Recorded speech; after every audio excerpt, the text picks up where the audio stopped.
local community workers that deserve to be appreciated. And this week is dedicated to doing just that. It's National Animal Control Appreciation Week, and we are going to recognize all the hard work and scary work they have to deal with on a daily basis to help keep both our streets and pets safe. Now, joining us to talk about this special week is Animal Welfare Department's Christopher Romero and Iris Goddard. Welcome, guys. Thanks. And joining us this morning. Tell us a little bit about, to start, Animal Welfare Department. What do you guys do? As the field division, we respond to reports of animal nuisances, stray animals, injured, aggressive animals, animal neglect, and animal cruelty. Our officers provide education to the public, not only on a request for service call, but also through lectures and community meetings. Okay. And as a whole, obviously the Animal Welfare Department takes in homeless pets, stray animals, or owner surrenders, and we have great shelter staff and volunteers, and a good veterinary service division who rehabilitate and do some amazing things. So you guys really do a lot, kind of the police of animals, I guess you could say. How many calls do you guys respond to, let's say, in a given year? I think in 2014 we did just below 34,000 calls. Wow, that's a lot. And is it just household pets or any animals anywhere? Any animals. That's wild, domestic, reptiles. Wild reptiles, rattlesnakes. It's every.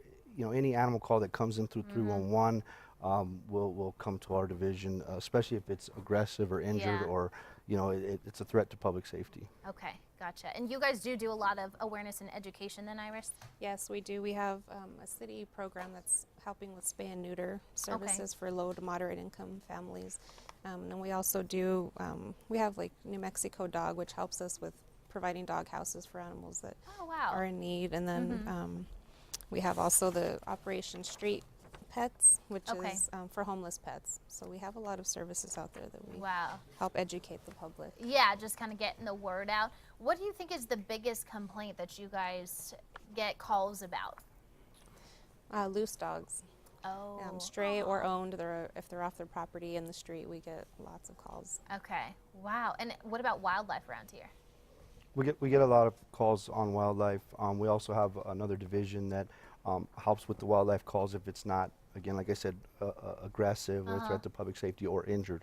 But if it is injured or aggressive, our officers will respond. Wow, okay. And unfortunately, animal cruelty is something that we deal with. What happens to those owners? I know that's a big question, something I think about, because it's sad. These are helpless animals. They can only do so much to defend themselves. What happens to the owners? It depends, obviously, on the severity of the person's actions, but jail time, fines, fees, community service. We have a pet ownership or a pet owner class that they can be ordered to attend through the courts, that is taught by our animal control officers. So some serious business here, which is good. I gotta ask though, what's the craziest animal you guys have ever dealt with here in New Mexico? Anything wild? Well, last year another supervisor and I dealt with a badger, which it was the first time I'd ever seen one. It was on the west side. Yeah, it was in somebody's bush. I had heard officers talk about badgers before. I'd never seen one, but I did last year for the first time. So. Oh my goodness, Iris, have you seen anything crazy? Probably would be an alligator that someone had in their bathtub. Oh, no thanks. I'll pass on that one. Wow, that is very crazy. And you guys do a lot. I'm sure it's very rewarding to see you guys helping out these animals. Oh, definitely. Yeah. We get to see them on the street, kind of living off the scraps, and we get to capture them, get them off the street. Yeah. Like you said, rehabilitate them, and then see them get adopted into homes. Making better lives for all those out there in need. Thank you guys so much. Definitely a hard job, and we appreciate you guys being out there and putting your lives at risk, really, because we know some creepy crawlies out there. We got some big ones here in New Mexico. Thank you guys so much for joining us. We'll send it over to you, Adam and Crystal.